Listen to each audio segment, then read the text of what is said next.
पवित्र गायत्री मंत्र का वाचन करेंगे। ओम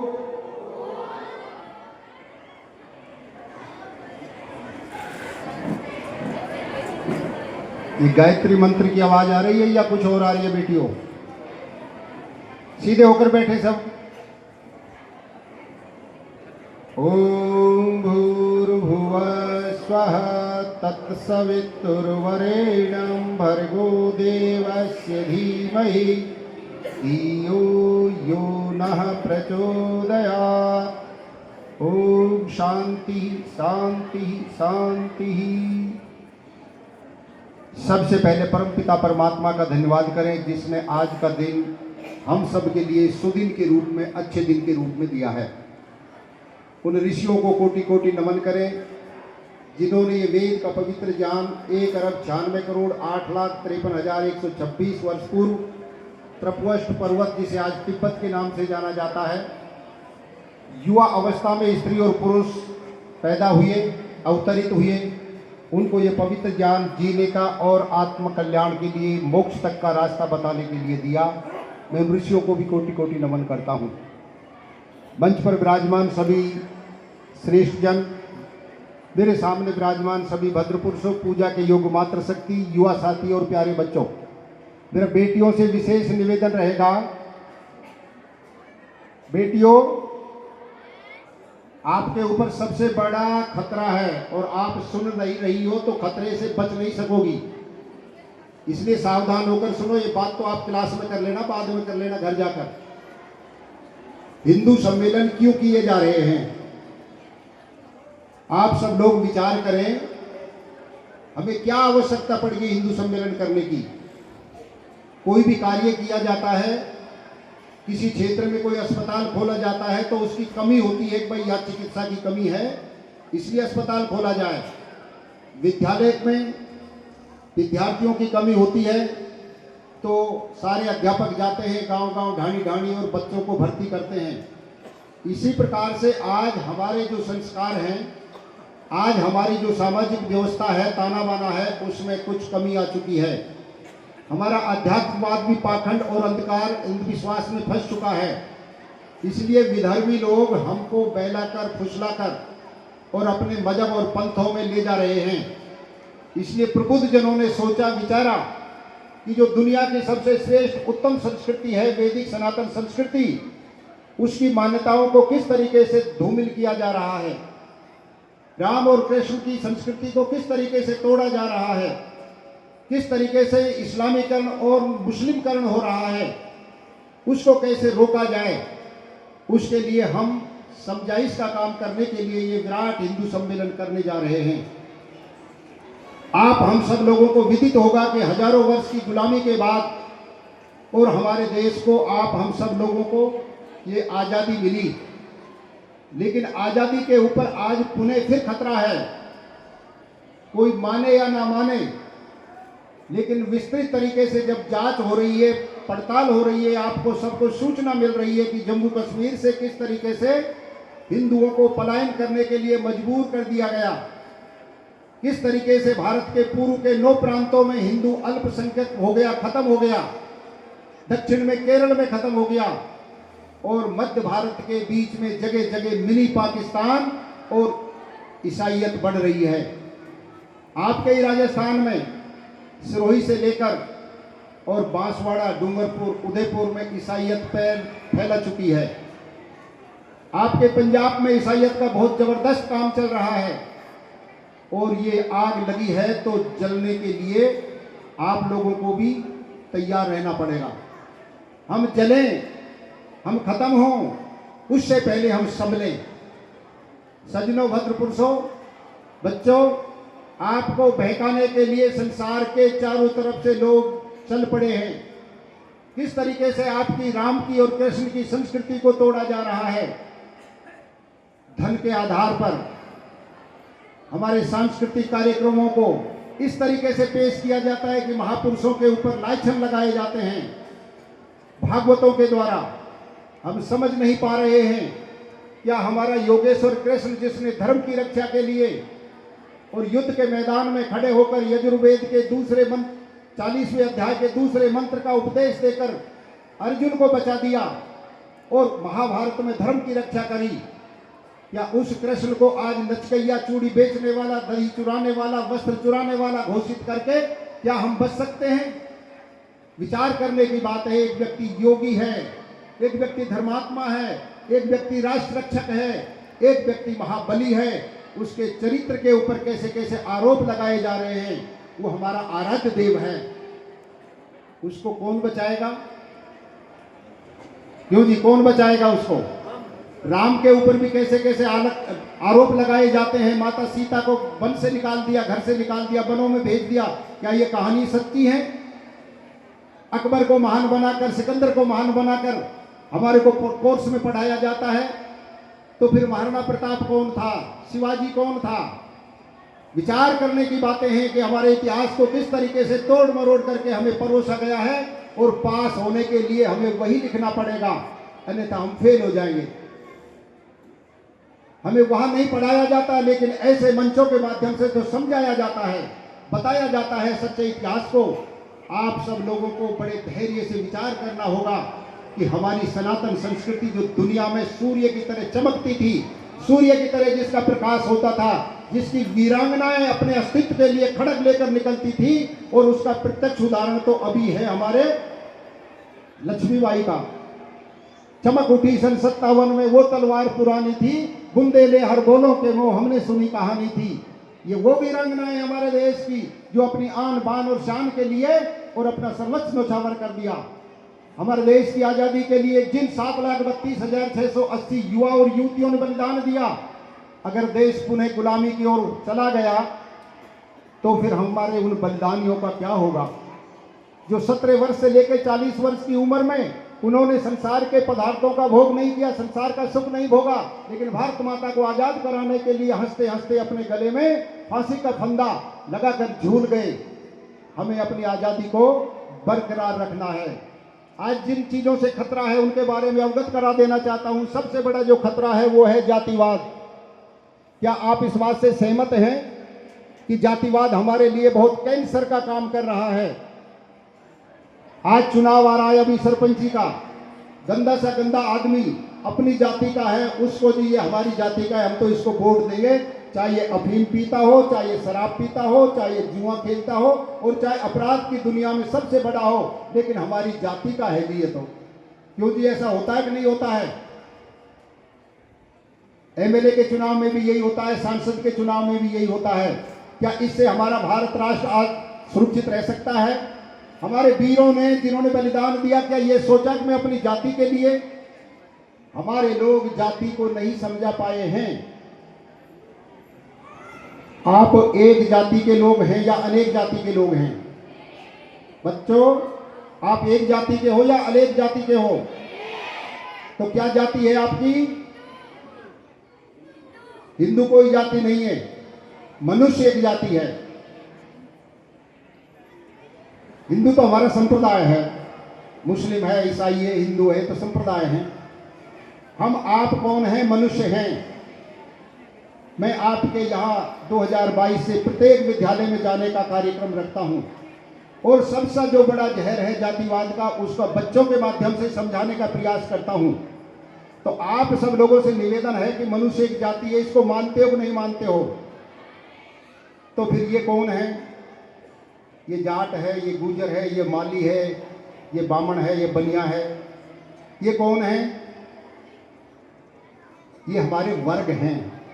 वर्ण भी नहीं है, जाति भी नहीं है, वर्ग हैं, जिनमें हम आपस में बेटी व्यवहार करते हैं, एक तरह का व्यवहार करते हैं, वो है। लेकिन आप विचार करो, हम सब मनुष्य हैं। आप में से एक व्यक्ति खड़ा होकर आए, ऊपर आ जाओ, मेरे पास टाइम बहुत कम है, जल्दी आ जाओ। क्या नाम है आपका? जाति के है?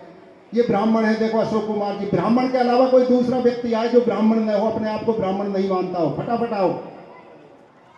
आज प्रैक्टिकल का जमाना है, प्रत्यक्ष का जमाना है, और वेद भी यही कहता है प्रत्यक्ष होने के बाद में ज्ञान को धारण कर लेना चाहिए। आपका क्या नाम है जी?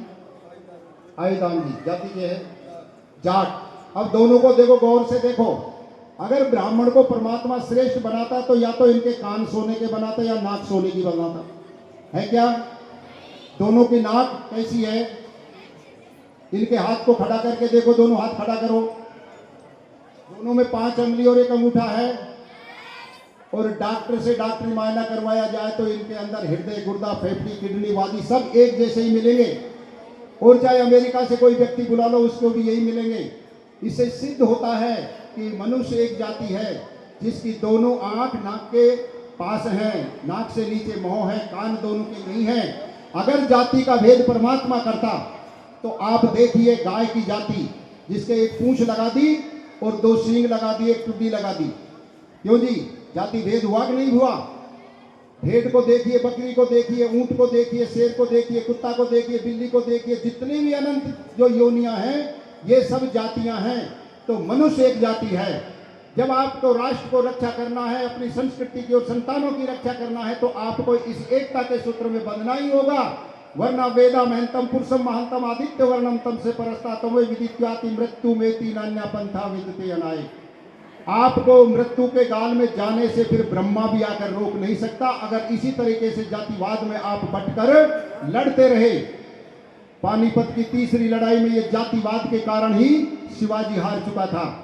हम आप सब लोगों को इस भारत माता को अगर सुरक्षित रखना है, उन बलिदानियों के बलिदान को अगर हमें सुरक्षित रखना है, तो इस जातिवाद के भेद को मिटाकर चलना होगा, ऊंच नीच के भेद को मिटाकर चलना होगा। हम वर्ण व्यवस्था को मानने वाले व्यक्ति हैं, क्योंकि वर्णों में परिवर्तन होता है।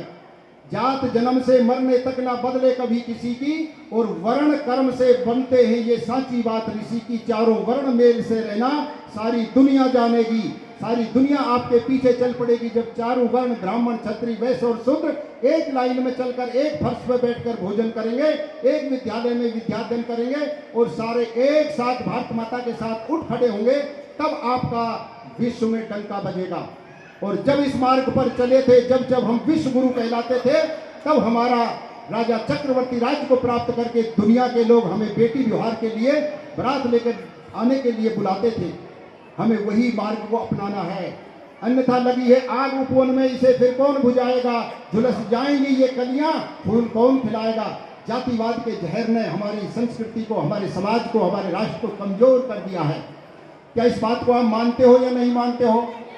तो आज के बाद जातिवाद से ऊपर उठकर जियोगे। ये छोटे छोटे बच्चों को कोई पता नहीं होता है मेरी जाति क्या है, लेकिन जैसे जैसे जैसे जैसे बड़ा होता जाता है, इसको सिखा दिया जाता है। क्योंकि हमारी सरकार ने भी जाति का कॉलम जब विद्यालय में प्रवेश होता है, माता पिता के नाम के बाद आपकी जाति क्या है। आप गुरुकुल में अपने बच्चे को भेज कर देखिए, वहां कोई जाति नहीं पूछी जाती है। ये ओम प्रकाश, आप जानते हो इनको? किस जाति से आता है आपके अनुसार? ये मिरासी। लेकिन इसकी बेटी गुरुकुल में पढ़ी, वहां कोई नहीं पूछा ये मिरासी है। इसने आर्यत्व को धारण किया है। राम आर्य थे, कृष्ण आर्य थे, ये आर्य है। कोई ऊंच नीच का भेद नहीं। हमने भी इसके घर जाकर भोजन करते हैं। तो ऊंच नीच का भेद कहां मिटेगा? जब जाति के कॉलम को खत्म कर दिया जाएगा। इसलिए आप ऊंच नीच के भेद को मिटाओ और एक मनुष्य जाति जो सब दुनिया की श्रेष्ठ जाति है, जो सब उस उत्तम सनातन संस्कृति को मानने वाली है, जिस संस्कृति का प्रादुर्भाव भारत के अंदर हुआ, ऋषि मुनियों ने उस संस्कृति का ज्ञान विश्व में फैलाया, उस संस्कृति के आप सुपुत्र हो। इसलिए इस कलंक को मिटाओ तो भारत सुरक्षित रहेगा। दूसरा कारण है हमारे अंदर नशे की प्रवृत्ति। क्यों जी? नशा है नहीं हमारे समाज में। अभी आपके इस क्षेत्र में बहुत प्रचार किया है नशे का, कि नशा मुक्ति जीवन हो। हमारा जीवन अगर नशे के साथ जुड़ गया तो फिर सबसे बड़ा नुकसान तो हमारे जेब का होगा, पैसे का होगा, दूसरा हमारा शरीर का होगा, तीसरा हमारी सामाजिक जो इज्जत है उसका होगा, और चौथा नुकसान हमारी ये बहन बेटियों के लिए होगा। नशे से प्रभावित कोई होता है तो उसका परिवार होता है। इसलिए आप नशे की प्रवृत्ति से भी ऊपर उठकर ये विराट हिंदू सम्मेलन को सफल बनाने का व्रत लेकर यहाँ से जाएं, क्योंकि नशा नाश की जड़ है, किया नहीं तो कर देखो। अरे क्या पीवो और क्यों पीवो, ये चीज नहीं तेरे पीने की, पी पी कर बर्बाद किया तुमने, आज छोड़ दी जीने की। आप देखते हो नशेड़ियों के घर में अच्छे बर्तन भी नहीं मिलते, लेकिन जो नशा परोस रहे उनके यहाँ 4-4 माले का भवन खड़ा मिलेगा, करोड़ों की बिल्डिंग खड़ी कर ली। आपके लाडलों को नशे में धकेल कर आपकी मेहनत की कमाई को वो लोग अपनी जेब में भर रहे हैं। इसलिए मेरा निवेदन रहता है सभी से कि आप नशे से ऊपर उठकर अपना जीवन जियो। ये जीवन बार बार मिलने का नहीं है। मनुष्य का जीवन मिला है, बड़े शुभ कर्मों के मेल से मिला है, आर्यव्रत राष्ट्र में मिला है, इस भारत भूमि पर मिला है, इस देव भूमि पर मिला है। ये आर्यों की भूमि है, ये भामाशाहों की भूमि है, राम और कृष्ण की भूमि है। यहाँ तो देवी और देवताएं तरसते हैं कि हमको यहाँ जन्म मिले। हम सौभाग्यशाली हैं कि ऐसी भूमि पर जन्म मिला है जहाँ गौ माता हमको अमृत रूपी दूध पिलाती है। आज गौ माता की स्थिति भी खराब है, इसलिए अपने नुमाइंदों से जिनको हम चुनकर भेजते हैं उनसे ये मांग की जाए कि भारत माता में रहना है। हम आप सब लोगों को इसकी इज्जत गाय माता के साथ है। हम सच्चे गाय माता के सपूत अगर हैं तो अपने नुमाइंदों से, अपने विधायक और एमपी से कहो कि गाय माता को राष्ट्रीय माता घोषित किया जाए। आज गाय की दुर्दशा देखकर रूंगटे खड़े होते हैं। रोड के ऊपर किस तरीके से कई माता तो ट्रकों के, बसों के चपेट में आकर तड़प तड़प कर मरती है। कई गौ माताओं को ले जाकर लोग आए दिन हजारों लाखों गौ माताओं को कत्ल कारखाने में ले जाकर काट देते हैं और हम देखते रह जाते हैं। कोई कानून ऐसा नहीं है कि उन आतंकवादियों को, उन दुर्दृष्टों को, हमारी संस्कृति के विरोधियों को, गौ माता के हत्यारों को सजा दिलाई जाए। कोई कानून नहीं है। आज वो छूट जाते हैं, 2-4 महीने जेल में रहते हैं, फिर उनकी जमानत हो जाती है, छूट जाते हैं। इसलिए उनसे कहो कि गौ माता के लिए कोई कानून बने। हमारी जननी माता सुरक्षित नहीं है। हजारों बेटियों का रोजीना लव जिहाद में फसान हो जाता है। वो लोग आते हैं हाथ में डोरा बांध के, तिलक लगा के, और कुछ मंत्र सीख रखे हैं हमारी भोली भाली बेटियों को, और वो लव जिहाद में फंसा ले जाते हैं। जब पता लगता है तो इनके 32 टुकड़े, 56 टुकड़े, 52 टुकड़े करके और इनको क्या किया जाता है। आप विचार करना है, ये संस्कृति तो वीरों की है, वीरांगनाओं की है। यहाँ तो पद्मिनी ने जोहर करना तो स्वीकार किया, लेकिन अपनी इज्जत के ऊपर हाथ उठाते हुए नहीं देखा गया। ये तो वो वीरों की भूमि है जिन्होंने घास की रोटी खाना तो स्वीकार किया, लेकिन दुश्मन के सामने, अपसंस्कृति के उन नुमाइंदों के सामने जो हमें लूटने के लिए आए, हमारी संस्कृति को मिटाने के लिए आए, उन बलात्कारियों के सामने कभी सिर झुकाया नहीं। आप सब लोगों को इस हिंदू सम्मेलन से यही सीख कर जाना होगा कि हम बचेंगे तो विश्व बचेगा। आप केवल ये ना सोचें कि हमारा ये गांव बच जाएगा। आप बचोगे, अच्छाई के साथ जुड़ोगे तो पूरा विश्व आपके साथ खड़ा हो जाएगा। क्योंकि भारत की संस्कृति, भारत के संस्कार, भारत की वीर भूमि, भारत का ज्ञान, भारत का विज्ञान, भारत की शक्ति और सामर्थ्य, वो सब आपके बीच में निवास करती है, आपके हृदय में निवास करती है। इसलिए सारे विश्व को बचाने का काम अगर कहीं है तो वो भारत की भूमि पर है। वो वीरों की भूमि है, ये त्यागी और तपस्वियों की भूमि है, ये दानवीर और भामाशाहों की भूमि है। आप केवल मनुष्य ही नहीं हैं, आप देवता भी हैं। आपके अंदर देवत्व का गुण है, आपके अंदर वो भलाई, अच्छाई, श्रेष्ठता, उत्तमता का गुण है। आपके अंदर वो अच्छाई का, श्रेष्ठता का अंकुर है। उसे हम आगे बढ़ाने के लिए आपके बीच में जगह जगह जाकर ये विराट हिंदू सम्मेलन में सहयोग कर रहे हैं। आपके अंदर बताओ, कोई विचार करो, क्या कमी है आपके अंदर? सब तरह की शक्ति, सामर्थ्य आपके अंदर है। आपके अंदर ओज है, बल है, बुद्धि है, तेज है, सब कुछ आपके अंदर है। लेकिन आपको बहकाने वाले जो लोग हैं वो आपको कायर बना देते हैं। आप हो तो सिंह, आप हो तो शेर, आप हो तो ईरान के घोड़े, लेकिन जब आपकी लगाम ढीली छोड़ दी जाती है तो आप गधे की चाल चलने लग जाते हो। आपको बहकाया जाता है। आपको कहाँ बहकाया जाता है? आप जो परमात्मा ने जो मंदिर बनाया है, इसको आप गंदा कर रहे हो। इस मंदिर में आप जब कोई गलत चीज डालते हो तो परमात्मा अंदर से आपको उपदेश करता है कि ये मंदिर मैंने आपके लिए, इस खान पान के लिए नहीं बनाया है, अंडा मांस मछली के लिए नहीं बनाया है। ये मंदिर तो मैंने आपको अंतिम जो लक्ष्य है, मोक्ष का, आनंद का, दुखों से छूटने का, उसके लिए ये मंदिर बनाया है। लेकिन हमारे बहकाने वालों ने क्या किया? हमारे राम और कृष्ण की तस्वीरें रख दी और उन भवनों को मंदिर बनाने लग गए।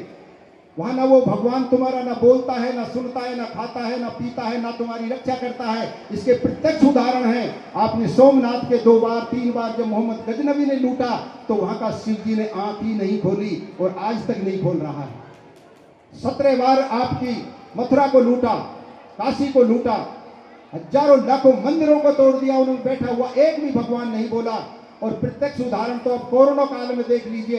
आपके भगवानों को 3-4 महीने ताला लगाकर बंद कर दिया गया। उन्होंने कोई रिपोर्ट नहीं करी कि हम भूखे रहे, प्यासे रहे, हमें भोग नहीं लगाया गया। अरे परमात्मा का मंदिर तो यह है जिसमें आपका जीवात्मा और परमात्मा दोनों एक साथ बैठकर अच्छे गुणों को धारण करते हैं, अच्छाई के साथ आनंद को प्राप्त करते हैं। इस मंदिर की सुरक्षा के लिए मेरा कहना है नशा मुक्त जीवन हो। यही वो मंदिर है जहाँ परमात्मा निवास कर रहा है। वो तो हमारे द्वारा बनाए हुए भवन हैं। ये मंदिर परमात्मा के द्वारा बनाया हुआ है। विचार करो, हमको किसने बनाया है? परमात्मा ने बनाया या हमारे माँ बाप ने बनाया है? अगर माँ बाप बनाते तो कोई भी अपने बच्चे को काले रंग का, छोटे रंग का, कमजोर नहीं बनाता। लेकिन हमको बनाने वाला परमात्मा है जो हमेशा हमारे साथ रहता है। हम सो जाते हैं, परमात्मा हमको जागृति देता है, रात को भी हमारी रक्षा करता है। ऐसे परमात्मा को अगर आपने नहीं जाना तो नान्या पंथा विदते अनाए, कोई रास्ता नहीं है आपको बचाने के लिए। आप विचार करें, चारों तरफ से हमारी संस्कृति के ऊपर किस तरीके से प्रहार हो रहा है। हमको तोड़ने के लिए कैसी साजिशें रची गई हैं। जब इस देश के टुकड़े हो गए तो यहाँ मदरसों की क्या आवश्यकता थी, जो आज मदरसा शिक्षा के कारण आतंकी और अलगाववादी पैदा हो रहे हैं। जगह जगह पे बम विस्फोट कर रहे, कितने हमारे भाइयों को उन्होंने क्षतिग्रस्त कर दिया। यहाँ ईसाइयत की क्या जरूरत है? मदरसा शिक्षा बंद हो, कॉन्वेंट स्कूल बंद हो। हमारी सनातन संस्कृति की जो रामायण में राम और कृष्ण ने संस्कृति को अपनाया, उस विद्या को अपनाया जो हमारी विद्या है, जो हमको विद्वान बनाती है और विश्व में हमारा डंका पुजाती है। ये भगवा ध्वज है हमारा। ये किसका प्रतीक है? ये क्रांति का प्रतीक है, ये अग्नि का प्रतीक है। हमारे अंदर तो वो अग्नि है, हमारे अंदर तो वो संस्कार है, हमारे अंदर तो वो विद्या है जो सबको पवित्र कर देती है। हमारे देश के अंदर कहा जाता था कि भारत के अंदर एक पारसमणि नाम का पत्थर पाया जाता है। बच्चों, आपने पारसमणि पत्थर को सुना है, देखा है? पारसमणि नाम का कोई पत्थर नहीं होता है। हमारी जो सनातन संस्कृति, जिसको राम और कृष्ण ने, ऋषि और मुनियों ने ग्रहण किया, जो विद्या है वही पारसमणि पत्थर है, जिसको पढ़ने के लिए दुनिया के 10-10 हजार विद्यार्थी यहाँ आया करते थे और अपने आप को चमका कर जाते थे ज्ञान से, अपने आप को विज्ञान से चमका कर यहाँ से जाते थे। वो पारसमणि विद्या अगर कहीं है तो वो भारत के अंदर है, वो आपकी सनातन संस्कृति के मानने वालों के अंदर है। इसलिए आपको जागना होगा। हम आपको जगाने आए हैं। आपको जगाने के साथ साथ आपका, हमारा सबका कर्तव्य बन जाता है कि हमारे सांसद, एमएलए, प्रतिनिधि हैं, उनको भी जगाएं। ऐसे कानूनों को बदलने का प्रयास करें जो कानून हमारी संस्कृति के अनुसार नहीं है, जो कानून अंग्रेजों से पहले के बने हुए हैं, स्वतंत्रता से पहले के बने हुए हैं। वो कानून आज हमारे लिए कैंसर बन चुके हैं। उन कानूनों को बदला जाए। आए हम विचार करें, अपनी भारत माता को, गौ माता को, जननी माता को, संतान और संस्कृति को बचाना है तो हमको एक छत्र ओम के ध्वज के नीचे आना पड़ेगा। हम विभिन्न प्रकार के देवी और देवताओं के पुजारी तो हैं, लेकिन वो सारे देवी और देवता एक ओम के उपासक थे। हम एक ओम की उपासना करें और अपने महापुरुषों ने जो मार्ग हमको बताया है, चाहे वो रामायण के द्वारा हमें प्राप्त हो, चाहे वो गीता के द्वारा हो, चाहे वेदों के द्वारा हो, उपनिषदों के द्वारा हो, दर्शनों के द्वारा हो, वही मार्ग सच्चा मार्ग है। उस मार्ग को अपनाएंगे तो हमारा जीवन अच्छा बनेगा और ये आपके आने वाली पीढ़ी भी आपके गुणगान करेगी। 10 वर्ष का समय है आपके पास। 10 वर्ष में अगर आप जाग रहे तो लाखों वर्ष आपकी तरफ कोई उंगली उठाकर नहीं देख सकता। और इन आगे आने वाले 10 वर्षों में आप अगर जागृत नहीं हुए तो वो बटन दबाकर आपको एमएलए में, एमपी में हरा दिया जाएगा। फिर वहां कौन से कानून बनेंगे जो हजारों वर्ष पहले हमारे ऊपर थोपे जाते थे, जजिया कर लगाया जाता था, जबरदस्ती से हमसे टैक्स लिया जाता था, वो कानून लगाकर हमको परिवर्तन कर दिया जाएगा। आज भारतवर्ष के अंदर आप जो जितने भी इस्लामिक लोगों को देख रहे हो, ये हमारे भाई तो थे, बिछुड़कर चले गए थे। इनको डराकर धमकाकर किसी तरीके से आर्थिक रूप से कमजोर करके और इस्लाम में तब्दील कर दिया गया। आज भी यही ईसाइयत के द्वारा काम हो रहा है। हम आप सब लोगों को बचाना है, अपनी संस्कृति को बचाना है, क्योंकि उमरिया बीती जाए रे, जीवन रस की भरी गगरिया बीती जाए रे। आज का समय निकला जा रहा है, आगे आने वाला समय हम अपनी मुट्ठी में बांध कर रखें, जिससे कोई हमारी संतान, हमारे साथ राष्ट्र और हमारी गौ माता की तरफ कोई भी आंख उठाकर ना देखा जाए। मुझे आगे भी कार्यक्रम देना है, इसलिए मैं आपसे थोड़ी बातें करके इतना ही कहता हूं कि जो कुछ मैंने बताया है वो वेदों के द्वारा बताया है, ऋषि मुनियों की संस्कृति के द्वारा बताया है। इसमें मेरा अपना कुछ भी नहीं है। उन ऋषियों ने जो हमें ज्ञान दिया, विज्ञान दिया, जो उन्होंने हिम्मत दी, साहस दिया, मैं उन ऋषियों को भी कोटि कोटि नमन करता हूँ। आप सब लोगों का कोटि कोटि नमन और इस कार्यक्रम के आयोजकों का भी कोटि कोटि नमन, जिन्होंने इससे इतने उत्साह के साथ कलश यात्रा निकाली, गांव की फेरी लगाई, मंदिरों में गए और बड़े उत्साह के साथ वो युवक जो जयकारे बोल रहे थे श्री राम के, क्योंकि राम की भूमि है, ये कृष्ण की भूमि है, ये त्यागी तपस्वियों की भूमि है, इस भूमि की रक्षा हमको करनी है। आप सब लोगों का कोटि कोटि नमन करते हुए ओम शांति शांति शांति।